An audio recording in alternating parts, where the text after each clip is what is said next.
Present మనతో పాటు చిన్నారెడ్డి గారు ఉన్నారు. సార్ ఇప్పుడు చాలామంది వరకు చేరుతున్నారు కదా సార్ ఈ పార్టీలలో. నెక్స్ట్ ఎంత మెజార్టీతో గెలిచే అవకాశాలు ఉన్నాయి సార్ ఇక్కడ నార్కర్నూలు కాన్స్టిట్యూన్సీ?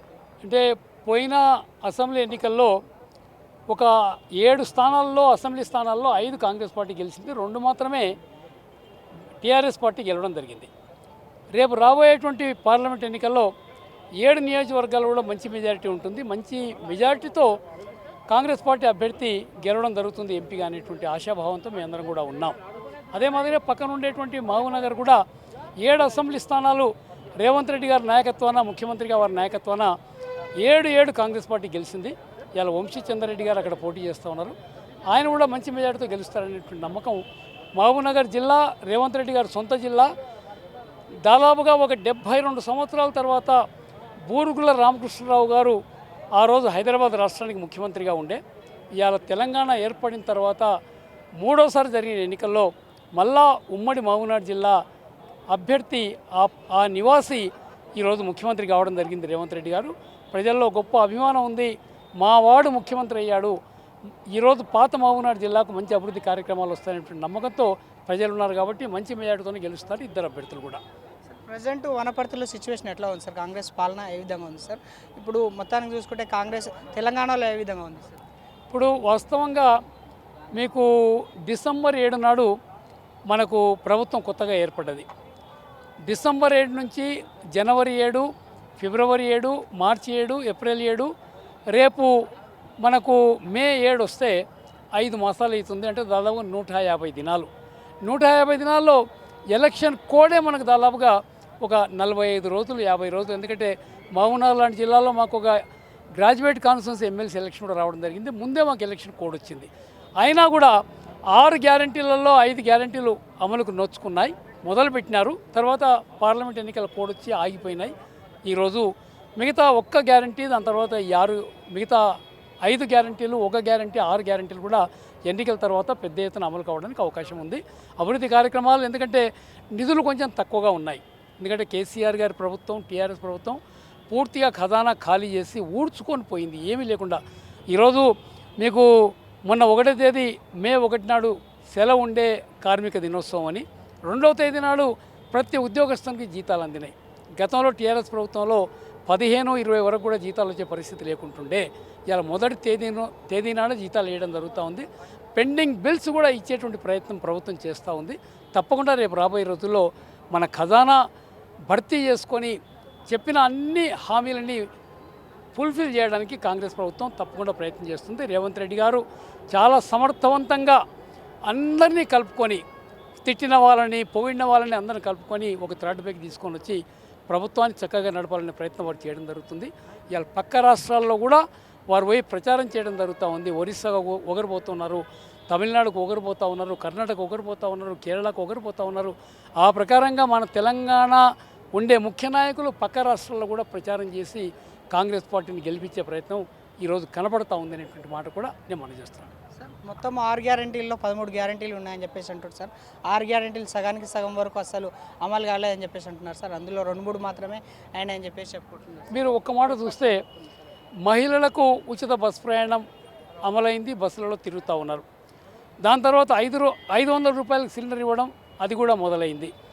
ఆరోగ్యశ్రీ దాదాపుగా 2 లక్షల రూపాయలు ఉండే, దాన్ని గతంలో 5 లక్షలు పెంచినారు. ఈ ప్రభుత్వం వచ్చిన తర్వాత 10 లక్షల వరకు పెంచడం జరిగిందనేటువంటి మాట. 200 యూనిట్ల ఉచిత విద్యుత్ కూడా ఆ పథకం కూడా అమలు కావడం జరిగింది. 0 బిల్లులు కూడా మనం ఇవ్వడం చూస్తున్నాం అనేటువంటి మాట కూడా నేను మనం చేస్తున్నాను. అదే ప్రకారంగా ఇవాళ రేషన్ కార్డులు చాలామంది ప్రజలు కోరుకుంటున్నారు, అవి కూడా చాలా తొందరలో వాళ్ళకు అందబోతాయనేటువంటి మాట కూడా నేను మనం చేస్తున్నాను. పెన్షన్లు కూడా రేపు ఈ కోడ్ అయిపోయిన తర్వాత 4,000 పెన్షన్ అయితే వాగ్దానం చేసినారో ఆ పెన్షన్లు కూడా ఇవ్వడం జరుగుతుంది. పెద్ద ఎత్తున ఇళ్ల నిర్మాణం, అది కూడా ఒక హామీ. 4,50,000 ఇండ్లు ఈ ఒక్క సంవత్సరంలోనే, ఈ ఆర్థిక సంవత్సరంలోనే కట్టే ప్రయత్నం. ఒక్కొక్క నియోజకవర్గానికి 3,500 ఇండ్లు రాబోతూ ఉన్నాయనేటువంటి మాట కూడా నేను మనం చేస్తాను. కానీ హామీలు అందరూ అమలు చేశారు.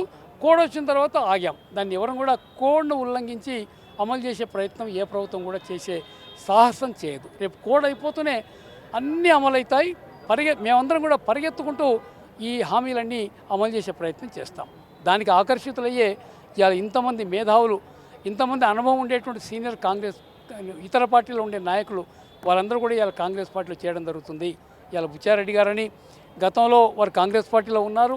ఒక మేజర్ గ్రామ పంచాయతీకి వారు సర్పంచ్గా పనిచేసినారు, మార్కెట్ కమిటీ అధ్యక్షునిగా పనిచేసినారు, సర్పంచ్ల ఫోరం ఉమ్మడి మహబూబ్నగర్ జిల్లాకు వారు అధ్యక్షులుగా పనిచేయడం జరిగింది. అదే మాదిరిగా రామిరెడ్డి గారని సింగిల్ విండోకు 2 పర్యాయాలు అధ్యక్షుడు కావడం జరిగింది. ఇప్పుడు కూడా వారు కొనసాగుతూ ఉన్నారు. అదే మాదిరిగా సత్యారెడ్డి గారని వారు కూడా సింగిల్ విండోకు పనిచేసినారు గతంలో. ఈరోజు కూడా ఈ రైతు సమితి ఇవన్నిటి కూడా ముఖ్యమైన పాత్ర వహిస్తూ ఉన్నారు. అలాంటి వాళ్ళు ఎంతోమంది ఈరోజు కాంగ్రెస్ పార్టీలో చేరుతూ ఉన్నారు అనే మాట నేను మనం చేస్తున్నాను. సార్ మొత్తము మన తెలంగాణలో 17 స్థానాలు ఉన్నాయి కదా సార్, ఆ స్థానాల్లో కాంగ్రెస్ ఎన్ని స్థానాలు వస్తుండొచ్చు సార్? ఒక దిక్కు చూసుకున్నట్లయితే కేసీఆర్ ఇట్లా గట్టిగా ప్రచారం చేస్తుంది సార్, ప్రజాక్షేత్రంలోకి వచ్చి ఇక్కడ కార్మిక క్షేత్రంలోకి వచ్చి చాలా వరకు అయితే ప్రజల్ని మళ్ళీ మోటివేట్ చేస్తున్నట్టు అనిపిస్తుంది. ఆయన సింపతితో ఏమన్నా ఓట్లు బీఆర్ఎస్కి వచ్చే అవకాశాలు ఉన్నాయని చెప్పుకోవచ్చా సార్ మనం? కేసీఆర్ మేడిపండు మేలిమై ఉండు పొట్ట విప్పి చూస్తే పురుగులు ఉన్నట్లు ఆయన అధికారం పోయిన తర్వాత ఆ ప్రభుత్వం చేసిన పనుల్ని మేడిపండు ఇప్పితే ఏ మాదిరి పురుగులు ఉన్నాయో ఇప్పుడు ఆ పురుగులన్నీ కనపడతా ఉన్నాయి. గొప్ప అవినీతి కనపడతా ఉంది. ప్రజలు మళ్ళీ కేసీఆర్ ఓటేస్తారని నేను అనుకోను. వస్తే ఒక్క సీటు ఏదైనా వస్తే రావచ్చు, మెదక్ ఒక్కటే, మిగతావి రావని నా ఉద్దేశం. కాంగ్రెస్ పార్టీ కూడా అందరూ ఎక్కువ సీట్లు అనుకుంటున్నారు. నా ఉద్దేశంలో 10 సీట్ల వరకు కాంగ్రెస్ పార్టీకి వస్తాయని నేను నమ్ముతా ఉన్నా. అందుకని అదే మాదిరిగా బీజేపీ కూడా ఒక 4, 5, 6 ఆ ప్రాంతంలో రావచ్చు, ఎంఐఎం ఒకటి వస్తుంది. ఆ ప్రకారంగా రావచ్చని నా ఉద్దేశం. మన హైదరాబాద్లో మెయిన్గా చూసుకున్నట్లయితే ఇప్పుడు ఎంఐఎంను ఢీకొట్టడానికి ఎంత మెజారిటీ తోటి ఇది కాంగ్రెస్ అయితే పోటీ చేయబోతుంది సార్? కాంగ్రెస్ ఆల్రెడీ పోటీ చేస్తూ ఉంది. ఓ ముస్లిం క్యాండిడేట్ని పెట్టినారు. చూద్దాం రేపు ప్రజలు ఏ మాదిరిగా స్పందిస్తారు, ఏ మాదిరిగా ఓట్లు వేస్తారు అనేటువంటి మాట చూద్దాం. ఎందుకంటే మిగతా చోట్ల మాత్రం ఇవాళ ముస్లిం కమ్యూనిటీ టోటల్గా కాంగ్రెస్ పార్టీకి ఓటు వేయబోతుంది. వాళ్ళు ఎంతసేపటికి దేశంలో బీజేపీని చూస్తూ ఉన్నారు శత్రువుగా. అందుకని బీజేపీ అభ్యర్థికి ఓటేసేదానికన్నా ఇవాళ బీజేపీని ఢీకొడుతున్నటువంటి కాంగ్రెస్నే మెచ్చుకొని ఇవాళ ముస్లిం కమ్యూనిటీ టోటల్గా ముస్లింలంతా కూడా కాంగ్రెస్ పార్టీకి ఓటేసే అవకాశం ఉంది. టీఆర్ఎస్ పార్టీ పోటీలో లేదు కాబట్టి టీఆర్ఎస్కి ఓటేస్తే వృథా అని ముస్లింలు గమనించారు. అందుకనే బీజేపీ వర్సెస్ కాంగ్రెస్, ముస్లిం ఓటు కాంగ్రెస్కే వస్తుంది. అంటే ఇప్పుడు హైదరాబాద్లో ఎన్నో స్థానాలు ఉండబోతుంది సార్ కాంగ్రెస్ మీరు అనుకున్న దాన్ని బట్టి? ఫస్టా, సెకండా, థర్డా సార్? హైదరాబాద్లో కాంగ్రెస్ పరిస్థితి కష్టంగా ఉంది, ఎవరం కూడా కాదనిలేం. ఇక్కడ మొన్న జరిగిన అసెంబ్లీ ఎన్నికల్లో కూడా మనకు రాష్ట్రం అంతా మెజారిటీ వచ్చింది. కానీ మనకు హెచ్ఎండిఏ పరిధిలోనే తక్కువ సీట్లు వచ్చినాయి. దానికి అనేక కారణాలు ఉన్నాయి. హిందూ ముస్లిం అనే కాదు, దాని తర్వాత మా ఆర్గనైజేషన్ లోపాలు కూడా ఉన్నాయి. సంస్థాగతంగా మేము బలపడలేదు, ఇక్కడ మెంబర్షిప్ ఎక్కువ చేయలేదు, మా పార్టీ కార్యక్రమాన్ని ప్రజల్లోకి తీసుకొని లేకపోయినాం. మిగతా అదే గ్రామీణ ప్రాంతాల్లో చాలా గొప్ప ఎత్తున ఆ కార్యక్రమాలు పోయినాయి. పెద్ద నమ్మకం వచ్చింది, ప్రజలకు ఓట్లు వేసినారు. రేపు రాబోయే రోజుల్లో మళ్ళీ కార్పొరేషన్ ఎలక్షన్స్ వరకు ఇక్కడ కూడా సంస్థాగతంగా కాంగ్రెస్ పార్టీని చాలా బలిష్టం చేసి రేపు కార్పొరేషన్ ఎన్నికల్లో కాంగ్రెస్ పార్టీ ఒక బలీయమైన శక్తిగా ఎదుగుతుందని మేమందరం కూడా నమ్ముతా ఉన్నాం. సార్ ఈ లోక్సభ ఎన్నికలు అయిపోయిన తర్వాత ఇది ఇప్పుడున్న పాలన ఇదే విధంగా కొనసాగుతుందా సార్, లేకపోతే ఓట్ల వరకే అన్నట్టు అంతవరకే ఉంటుందా సార్? కాంగ్రెస్ పార్టీ ఎప్పుడు హామీ ఇచ్చినా హామీ తప్పలేదు, ఎప్పుడు కూడా. రేపు ఓట్ల వరకే చెప్పి మళ్ళీ మర్చిపోతారు అనుకుంటే కాంగ్రెస్ పార్టీని ఎవరు కూడా నమ్మరు. రాజకీయాల్లో మనం చూసాం రాజశేఖర రెడ్డి గారు ఒక మాట ఇచ్చాడంటే ఆయన మాట తప్పనటువంటి నాయకుడు అనేటువంటి నమ్మకం అందరికీ కూడా ప్రజలకు ఉండే. అదే మాదిరిగా చంద్రబాబు నాయుడు గారు మాట ఇస్తే మాట నిలబెట్టుకోవడం అనేది అందరికీ ఉంది. అదే మాదిరిగా ఈరోజు కేసీఆర్ గారు ఎన్నో హామీలు ఇచ్చారు, 2 ఎలక్షన్ల కన్నా ముందు. కానీ చాలా హామీలు, ముఖ్యమైన హామీలు అమలు చేయలేకపోయినాడు. అందుకని నమ్మకం లేదు. ఆయన ఇష్టారాజ్యంగా ప్రభుత్వాన్ని నడిపినాడు. కానీ ఈరోజు కాంగ్రెస్ పార్టీ మాత్రం ఒక పద్ధతిలో ఇచ్చిన హామీలన్నీ అమలు చేయడానికే కట్టుబడి ఉంటుంది తప్ప ఇంకోటి కాదు. ఇలా హైకమాండ్ కూడా చాలా పకడ్బందీగా, చాలా సిస్టమేటిక్గా పార్టీని నడిపిస్తూ ఈ హామీలన్నీ అమలయ్యేంత వరకు కూడా హైకమాండ్ పాత్ర రాష్ట్రంలో ఉంటుందనేటువంటి మాట కూడా నేను మనం చేస్తున్నాను.